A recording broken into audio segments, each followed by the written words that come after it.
K2 challan generation ಹಾಗೂ ಆನ್ಲೈನ್ನಲ್ಲೇ payment ಮಾಡುವುದು.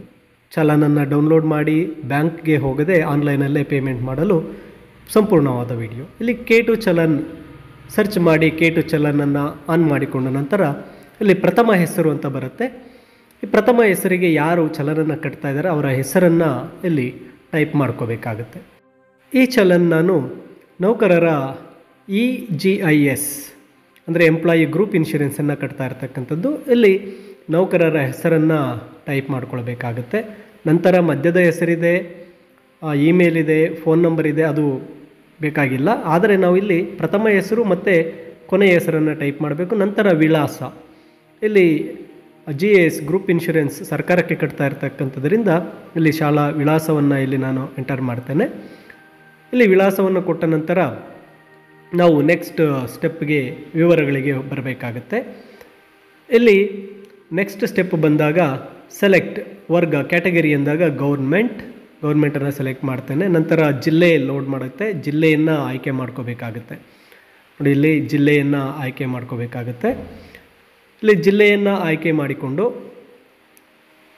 ನಂತರ ಇಲಾಖೆ, ಯಾವ ಇಲಾಖೆ, ಇದು ಶಿಕ್ಷಣ ಇಲಾಖೆ ಆಗಿರೋದ್ರಿಂದ ಡಿಪಾರ್ಟ್ಮೆಂಟ್ ಆಫ್ ಪಬ್ಲಿಕ್ ಇನ್ಸ್ಟ್ರಕ್ಷನ್ ಆಯ್ಕೆ ಮಾಡ್ಕೊಳ್ತೇನೆ. ನಂತರ DDO ಕಚೇರಿ ಆಯ್ಕೆ ಮಾಡ್ಕೋಬೇಕು.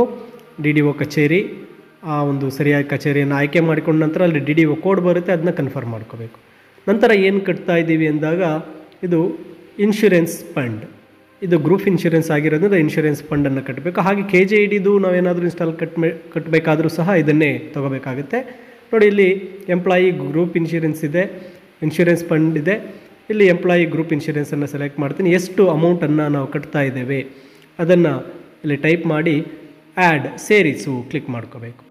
ಇಲ್ಲಿ ವಿವರಗಳು ಆ್ಯಡ್ ಮಾಡಿದ ನಂತರ ನಾವು ಕೆಳಗೆ ಬಂದಾಗ ಇಲ್ಲಿ ಮತ್ತೊಮ್ಮೆ ಟ್ರೆಜರಿ ಡೀಟೇಲ್ಸ್ ಇರುತ್ತೆ. ಇಲ್ಲಿ ಪಾವತಿಯ ವಿಧ ಬಂದಾಗ ನಾವು ಇಲ್ಲಿ ನೆಟ್ ಬ್ಯಾಂಕಿಂಗನ್ನು ಸೆಲೆಕ್ಟ್ ಮಾಡ್ತೇನೆ, ಆನ್ಲೈನ್ ಮುಖಾಂತರ ಪೇ ಮಾಡೋದಕ್ಕೆ. ಅಥವಾ ನಾವು ಡೆಬಿಟ್ ಕಾರ್ಡನ್ನು ಸೆಲೆಕ್ಟ್ ಮಾಡೋದು, ಡೆಬಿಟ್ ಕಾರ್ಡ್ ಮುಖಾಂತರ ನಾವು ಪೇ ಮಾಡಬಹುದು.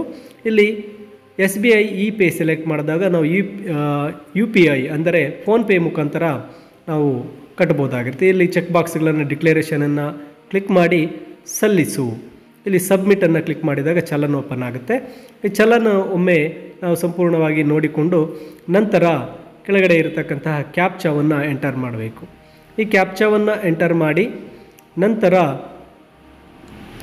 ಇಲ್ಲಿ ಸಬ್ಮಿಷನನ್ನು ಕನ್ಫರ್ಮೇಷನನ್ನು ಕೊಟ್ಟಾಗ ಇಲ್ಲಿ ನಮಗೆ ಚಲನ್ ಜನ್ರೇಟ್ ಆಗಿ ಚಲನ್ ನಂಬರ್ ಬರುತ್ತೆ, ರೆಫರೆನ್ಸ್ ನಂಬರ್ ಬರುತ್ತೆ. ನಂತರ ಓಕೆಯನ್ನು ಕ್ಲಿಕ್ ಮಾಡಬೇಕಾಗುತ್ತೆ. ಈ ಚಲನ್ ನಂಬರನ್ನು ನಾವು ಬರ್ಕೋಬಹುದು ಅಥವಾ ರೆಫರೆನ್ಸ್ಗಾಗಿ ನೋಟ್ ಮಾಡ್ಕೋಬೇಕಾಗುತ್ತೆ. ನಂತರ ಓಕೆ ಕೊಟ್ಟಾಗ ಇಲ್ಲಿ ಪೇಮೆಂಟ್ ಮೋಡ್ ಓಪನ್ ಆಗುತ್ತೆ. ಕೊನೆಯಲ್ಲಿರ್ತಕ್ಕಂತಹ UPI ಮೋಡನ್ನು ಆನ್ ಮಾಡಿಕೊಂಡು ಇಲ್ಲಿ UPI QR ಕ್ಲಿಕ್ ಮಾಡಿ ಪೇ ನೌವನ್ನು ಕ್ಲಿಕ್ ಮಾಡಬೇಕಾಗುತ್ತೆ. ಇಲ್ಲಿ ನೀವು ನೆಟ್ ಬ್ಯಾಂಕಿಂಗ್ ಮಾಡ್ಬೋದು ಅಥವಾ ಡೆಬಿಟ್ ಕಾರ್ಡ್, ಕ್ರೆಡಿಟ್ ಕಾರ್ಡನ್ನು ಕೊಡ್ಬೋದು. ನಾನಿಲ್ಲಿ ಫೋನ್ಪೇ ಮುಖಾಂತರ ಪೇ ಮಾಡ್ತಾ ಇದ್ದೇನೆ. ಪೇ ನೌ ಕೊಟ್ಟಾಗ QR ಕೋಡ್ ಬರುತ್ತೆ. ನಾವು ನಮ್ಮ ಫೋನ್ನಲ್ಲಿ ಫೋನ್ಪೇಯನ್ನು ಓಪನ್ ಮಾಡಿಕೊಂಡು ಅದರಲ್ಲಿ ಸ್ಕ್ಯಾನರನ್ನು ಓಪನ್ ಮಾಡಿ ಈ ಒಂದು UPI QR ಕೋಡನ್ನು ಸ್ಕ್ಯಾನ್ ಮಾಡಿ ನಾವು ಅಲ್ಲಿ ಬಂದಿರತಕ್ಕಂತಹ ಅಮೌಂಟನ್ನು ಸಬ್ಮಿಷನ್ ಕೊಟ್ಟು ಪೇಯನ್ನು ಕ್ಲಿಕ್ ಮಾಡಬೇಕಾಗುತ್ತೆ. ನೋಡಿ, ಇಲ್ಲಿ QR ಕೋಡ್ ಬಹಳ ಸರಳವಾಗಿ ನಾವು ಸ್ಕ್ಯಾನ್ ಮಾಡಿ ಫೋನ್ಪೇ ಮುಖಾಂತರ ಈ ಅಮೌಂಟನ್ನು ಪೇ ಮಾಡ್ಬೋದಾಗಿರುತ್ತೆ. ಇಲ್ಲ ಚಲನನ್ನು ನಾವು ಡೌನ್ಲೋಡ್ ಮಾಡಿ ಪ್ರಿಂಟ್ ತೆಗೆದು ಬ್ಯಾಂಕ್ಗೆ ಹೋಗಿ ಅಲ್ಲಿಂದ ಬ್ಯಾಂಕ್ನಿಂದ ಕಟ್ಟಿ ನಂತರ ಬರಬೇಕಾದಂಥ ಪರಿಸ್ಥಿತಿಗಿಂತ ಇದು ತುಂಬ ಈಸಿಯಾಗಿ ಆನ್ಲೈನಲ್ಲೇ ನಾವು ಪೇಮೆಂಟನ್ನು ಮಾಡ್ಕೋಬೋದಾಗಿರುತ್ತೆ. ಇದು QR ಕೋಡನ್ನು ಸ್ಕ್ಯಾನ್ ಮಾಡಿ ಆಗಿದೆ. ನಂತರ ಪೇಮೆಂಟನ್ನು ಕ್ಲಿಕ್ ಮಾಡಿ ಫೋನ್ಪೇನಲ್ಲಿ ಪೇಮೆಂಟ್ ಆಪ್ಷನನ್ನು ಕ್ಲಿಕ್ ಮಾಡಿದ್ದೇನೆ. ಕೆಲವು ಸೆಕೆಂಡ್ಗಳು ಇದು ಸಮಯ ತೆಗೆದುಕೊಳ್ಳುತ್ತೆ. ಫೋನ್ಪೇನಲ್ಲಿ ಫೋನ್ಪೇ ಸಬ್ಮಿಟ್ ಆದ ನಂತರ ಕೆಲವು ಸೆಕೆಂಡ್ಗಳು ಟೈಮ್ ತಗೊಂಡು ಈ ಒಂದು ಚಲನ್ ಸಂಪೂರ್ಣವಾಗಿ ಸಕ್ಸಸ್ಫುಲ್ ಚಲನ್ ಜನ್ರೇಟ್ ಆಗುತ್ತೆ. ನೋಡಿ, ಫೋನ್ಪೇ ಕ್ಲಿಯರ್ ಆಗಿದೆ. ನೋಡಿ, ಇಲ್ಲಿ ಚಲನ್ ಜನ್ರೇಟ್ ಆಯಿತು. ಈ ಒಂದು ಚಲನನ್ನು ನಾವು ಕೆಳಗಡೆ ಬಂದಾಗ ಇಲ್ಲಿ ಮುದ್ರಿಸು, ನಂತರ ಕ್ಲೋಸ್ ಎರಡಿದೆ, ನಾವು ಅದನ್ನು ಪ್ರಿಂಟ್ ಮಾಡ್ಕೋಬಹುದಾಗಿರುತ್ತೆ.